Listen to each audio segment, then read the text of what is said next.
السلام عليكم ورحمة الله وبركاته. إن الحمد لله نحمده ونستعينه ونستغفره ونؤمن به ونتوكل عليه ونعوذ بالله من شرور أنفسنا ومن سيئات أعمالنا. من يهده الله فلا مضل له ومن يضلل فلا هادي له. وأشهد أن لا إله إلا الله وحده لا شريك له وأشهد أن محمدا عبده ورسوله. أما بعد فقد قال الله تعالى في كلامه المجيد: أعوذ بالله من الشيطان الرجيم. إنما يعمر مساجد الله من آمن بالله واليوم الآخر إلى آخر الآية. وقال رسول الله صلى الله عليه وسلم: من بنى لله مسجدا بنى الله له بيتا في الجنة، أو كما قال عليه الصلاة والسلام.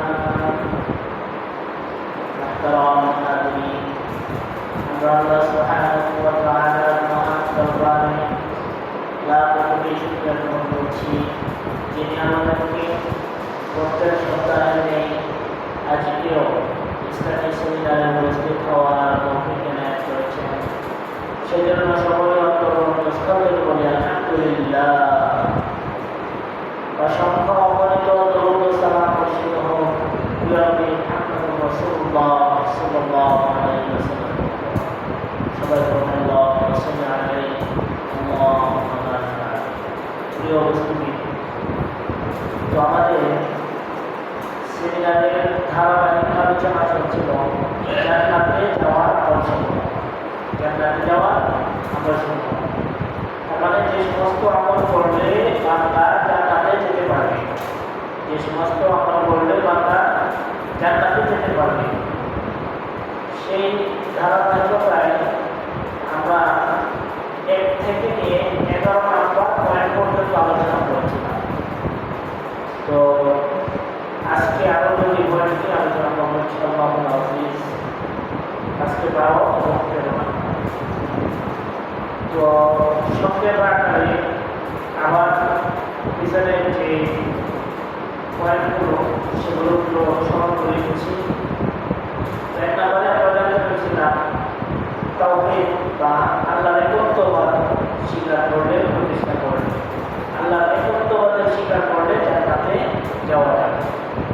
2 নম্বরে আমরা দিয়েছিলাম আল্লাহর প্রতি ঈমান আনলে, আল্লাহর প্রতি ঈমান আনলে বা আল্লাহকে বিশ্বাস করলে। 3 নম্বরে আমরা দিয়েছিলাম তাকওয়া অর্জন করলে। কোন বান্দা যদি তাকওয়া অর্জন করে মুত্তাকি হতে পারে সে জান্নাতে যেতে পারবে। 4 নম্বরে যেদিন রাসূল সাল্লাল্লাহু আলাইহি ওয়াসাল্লামের আনুগত্য করবে, রাসূল সাল্লাল্লাহু আলাইহি ওয়াসাল্লামের আনুগত্য করবে। 5 নম্বরে দিয়েছিলাম সালাত আদায় করবে। 6 নম্বরে দিয়েছিলাম সিয়াম পালন করবে, রোজা রাখবে। 7 নম্বরে দিয়েছিলাম যাকাত আদায় করবে। 8 নম্বর হজ পালন করবে। 9 নম্বর দান সাদাকা করবে। এরপরে 10 নম্বরে দিয়েছিলাম কোরআন তেলাওয়াত করবে। আর 11 নম্বর যে পয়েন্টটি দিয়েছিলাম সেটা হচ্ছে উত্তম রূপে ওযু করবে। তো এই 11টা পয়েন্ট নিয়ে আমরা এভাবে আলোচনা করেছি। এই কাজগুলো করলে জান্নাতে যাওয়া যাবে। তো আজকে 12 এবং 13 নম্বর সংক্ষেপ আকারে আমরা যে পয়েন্ট জানার চেষ্টা করব। তো দেখেন 12 নম্বর যে আমলের কথা হাদিসে এসেছে সেই আমলটি হচ্ছে মসজিদে গমন করা, মসজিদে আসা, আল্লাহর ঘরে আসা। যে বান্দা বেশি বেশি মসজিদে আসবে, যে বান্দা আল্লাহর ইবাদত করতে পালন করার জন্য মসজিদের দিকে ধাবিত হবে, ওই বান্দাকে আল্লাহ সুবহানাহু ওয়া তাআলা জান্নাত দেবেন। সুবহানাল্লাহ। দেখেন এক্ষেত্রে আল্লাহ রাসূল সাল্লাল্লাহু আলাইহি ওয়াসাল্লাম থেকে একটা হাদিস বর্ণিত হয়েছে, যে সৈয়দ বুখারী এবং মুসলিমে বর্ণিত হয়েছে, সেটাও বলতে পেরেছি। তো আল্লাহ রাসূল সাল্লাল্লাহু আলাইহি ওয়াসাল্লাম বলেন, মান গাদা ইলাল মাসজিদি ওয়া রাহা আ'আদাল্লাহু লাহু নুজুলান মিনাল জান্নাতি কুল্লামা গাদা ওয়া রাহা। রাসূল সাল্লাল্লাহু আলাইহি ওয়াসাল্লাম বলেন, কেউ যদি সকালে সন্ধ্যায় মানে সবসময় যে সময় সালাতের সময় হয়, সালাতের জন্য বা ইবাদতের জন্য আল্লাহর ঘরে যে বান্দা যাতায়াত করে, তো রাসূলুল্লাহ সাল্লাল্লাহু আলাইহি ওয়াসাল্লাম বলেন যে আল্লাহ মুসলাম করেন, ওই বান্দার জন্য আল্লাহ তাআলা জান্নাতে মেহমানদারির ব্যবস্থা করেন। ওই বান্দার জন্য আল্লাহ তাআলা জান্নাতে কি করবেন? মেহমানদারির ব্যবস্থা করে দেবেন। আল্লাহ তাআলা স্পেশাল ভাবে ওই বান্দার জন্য মেহমানদারির ব্যবস্থা করে রেখেছেন। তো রাসূলুল্লাহ সাল্লাল্লাহু আলাইহি ওয়াসাল্লাম বলেন, কুল্লামা কদা যতবারই যে সে কি করবে, মসজিদে আসবে, ততবারই তার জন্য আপনার খানা, মেহমান খানা, জান্নাতের একটা ভালো খানা, একটা সুন্দর স্থান তৈরি করে দিতে, তার জন্য মেহমানদারির ব্যবস্থা করে রাখা। এই জন্য যে যত বেশি মসজিদে আসতে পারবে, তার জন্য আল্লাহ তাআলা তত বেশি মেহমানদারির ব্যবস্থা করবেন।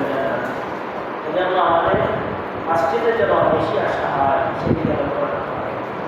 এরপর রাসূল সাল্লাল্লাহু আলাইহি ওয়াসাল্লাম একটা হাদিসে বর্ণনা করেন, সালাতুর রাজুলি ফিল জামাআহ তুদআফু আলা সালাতিহি ফি বাইতিহি ওয়া ফি সুবিহি 25 মাররা। রাসূল সাল্লাল্লাহু আলাইহি ওয়াসাল্লাম বলেন, কোন বান্দা যখন সালাত আদায় করে জামাতের সাথে মসজিদে এসে, কোথায় এসে? মসজিদে এসে সালাত আদায় করার কারণে আল্লাহ সুবহানাহু ওয়া তাআলা ওই বান্দার আমলনামায়, সে যদি ঘরে সালাত আদায় করে বা বাজারে বা অন্য কোথাও যদি সালাত আদায় করে, এর চেয়ে 25 গুণ বেশি আল্লাহ রাসূল সাল্লাল্লাহু আলাইহি ওয়াসাল্লাম বলেন, 25 গুণ বেশি সওয়াব দান করেন। সুবহানাল্লাহ। আমরা অনেকেই করি কি, অনেক সময় ঘরে সালাত আদায় করি, ঘরে নামাজ পড়ে ফেলি, বাসায় নামাজ পড়ে ফেলি, কিন্তু রাসূল সাল্লাল্লাহু আলাইহি ওয়াসাল্লাম বলেছেন, বান্দা যখন মসজিদে জামাতের সাথে সালাত আদায় করবে, তার জন্য আল্লাহ সুবহানাহু ওয়া তাআলা 25 গুণ বাড়ায় সওয়াব দান করবেন। ওয়া যালিকা আন্নাহু ইযা তাওয়াদ্দা, এটা কি কারণে? রাসূল সাল্লাল্লাহু আলাইহি ওয়াসাল্লাম বলেন, এটা এই কারণে যে বান্দা যখন প্রথমভাবে ওযু করে, প্রথমভাবে কি করে? ওযু করে, বা সারা ওযুটাকে খুব সুন্দর করে করলো, এরপর যখন সে মসজিদের দিকে ধাবিত হয়, মসজিদের দিকে আসে,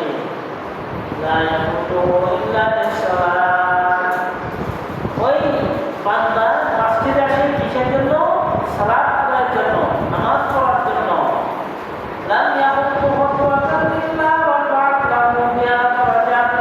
রাসূল সাল্লাল্লাহু আলাইহি ওয়াসাল্লাম বলেন, ওই ব্যক্তি যখন তার কদম ফেলে, প্রত্যেকটা কদমে কদমে আল্লাহ সুবহানাহু ওয়া তাআলা তার জন্য সওয়াব লিখে দেন, এর দ্বারা তার দরজা বাড়িয়ে দেন। সুবহানাল্লাহ। কেউ মোবাইল না, একটু খেয়াল করে আলোচনা খুব গুরুত্ব সহকারে চেষ্টা করেন। তো দেখেন রাসূল সাল্লাল্লাহু আলাইহি ওয়াসাল্লাম কি বলছেন, যদি মসজিদের দিকে বান্দা আসে, কদমে কদমে আল্লাহ সুবহানাহু ওয়া তাআলা ওই বান্দার আমলনামায় সওয়াব দিয়ে তার মর্যাদা বাড়িয়ে দিবেন। ওয়া হুত্তা'আনহু বিহা খাতিয়াতাহ, শুধু তাই নয়, তার যে গুনাহ রয়েছে, তার যে পাপ রয়েছে, সে যে কদম বাড়াচ্ছে, প্রতিটা কদমে কদমে তার গুনাহগুলো ক্ষমা করতে থাকেন। সুবহানাল্লাহ, সুবহানাল্লাহ। এরপরে রাসূলুল্লাহ সাল্লাল্লাহু আলাইহি ওয়াসাল্লাম বলেন, শুধু এতটুকুই নয়, ফাইদা সাল্লাল্লাহু আলাইহি মালাইকাতু তুসাল্লি আলাইহি আদামা ফিস মুসাল্লা, সে যতক্ষণ পর্যন্ত মসজিদে নামাজরত অবস্থায় থাকে, যতক্ষণ পর্যন্ত মসজিদে ইবাদত করতে লিপ্ত থাকে, ততক্ষণ পর্যন্ত তার জন্য আল্লাহ ফেরেশতারা দোয়া করতে থাকে। ফেরেশতারা ওই বান্দার জন্য কি করতে থাকে? দোয়া করতে থাকে। তো দোয়াটা কিভাবে করে? আল্লাহ রাসূল সাল্লাল্লাহু আলাইহি ওয়াসাল্লাম বলেন, আল্লাহুম্মা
যদি প্রশ্ন দেয় তাহলে ফেরেশতারা তার জন্য দোয়া করে না। কোনো মানুষকে বা কাউকে প্রশ্ন যদি না দেয় তার জন্য দোয়া করতে থাকি। অথবা সে যতক্ষণ না পর্যন্ত উযু অবস্থায় থাকে, যতক্ষণ পর্যন্ত উযু অবস্থায় থাকে ততক্ষণ পর্যন্ত তার জন্য দোয়া করে থাকে। আবার যখন উযু ভেঙে ফেলে তখন ফেরেশতারা দোয়া থেকে বের করতে থাকে। তো দেখেন এই হাদিসে সাল্লাল্লাহু আলাইহি ওয়াসাল্লাম আমাদেরকে নির্দেশন দিয়েছেন, যারা মসজিদে আসার পরে আল্লাহ সুবহানাহু ওয়া তাআলা তাদের মর্যাদা বাড়িয়ে দেন, তাদের জন্য জান্নাতের নেয়ামতের ব্যবস্থা করেন। এরপর রাসূলুল্লাহ সাল্লাল্লাহু আলাইহি ওয়াসাল্লাম বলেন, বাশশিরিল মাশায়িনা বিল-নূরি ইলাল মাসাজিদি বিন-নূরিত তামি ইয়াওমাল কিয়ামাহ। তোমরা সুসংবাদ দাও ওই ব্যক্তিদের জন্য যারা রাতের অন্ধকারে মসজিদের দিকে আসে, রাতের অন্ধকারে মসজিদে গমন করে ওই ব্যক্তিদের জন্য তোমরা সুসংবাদ দাও। এমন নূরে, এমন আলো, যে কারণ আলোটা, যে নূরটা পূর্ণতা দেয় কিয়ামতের দিন তার জন্য নূরে নূরান্বিত হয়ে যাবে, তার চেহারায় আল্লাহ নূর ফেলে দেবেন, পূর্ণতা দান করবেন তার নূরের মধ্যে। এজন্য মসজিদে বেশি বেশি আসা। আমরা যখনই সময় পাবো তখনই মসজিদে আসবো, যখনই সুযোগ হবে তখনই এসে সালাত আদায় করবো, ইবাদত করবো, ইতিহাসকার করবো। বিশেষ করে সালাত সালাতে অবশ্যই আমাদেরকে আসতে হবে, কারণ ফরজ আদায় করা ছাড়া মসজিদের কাতারে ততক্ষণই থাকবে যতক্ষণ পর্যন্ত সালাত আদায় করবে। পর্যাপ্ত যদি সালাত আদায় না করে তাহলে মসজিদের কাতারে থাকবে না। এই জন্য বিশেষ করে যখনই আদান হয়ে যাবে সাথে সাথে যেন আমরা মসজিদে চলে আসি। তো আমরা 12 নম্বর যে পয়েন্টটি সেটি জানলাম। 12 নম্বরে যে ব্যক্তি বা যে বান্দা বেশি বেশি মসজিদে আসবে তার জন্য আল্লাহ তাআলা জান্নাতের ব্যবস্থা করবেন। যে ব্যক্তি মসজিদে আল্লাহর ইবাদত করার জন্য মসজিদে আসবে তার জন্য আল্লাহ জান্নাতের ব্যবস্থা করে দেবেন এবং জান্নাতে তার জন্য আপ্যায়নের নিয়ামতের ব্যবস্থা করবেন।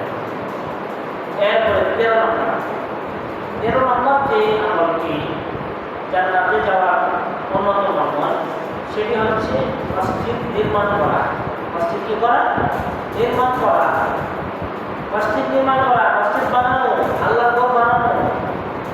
তো যারা মসজিদ নির্মাণে অংশগ্রহণ করে, যে বানায় অথবা অংশগ্রহণ করে, যে কোনোভাবে সহযোগিতা করে, তাদের জন্য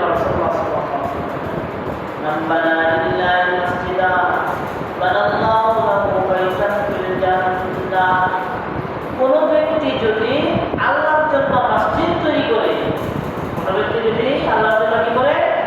মসজিদ তৈরি করে, মসজিদ বানায়। রাসূলুল্লাহ সাল্লাল্লাহু আলাইহি ওয়াসাল্লাম বলেন, আল্লাহু বাইতান ফিল জান্নাহ, আল্লাহ সুবহানাহু ওয়া তাআলা জান্নাতের মধ্যে তার জন্য একটা মসজিদ, একটা বাড়ি, একটা ঘর নির্মাণ করবেন।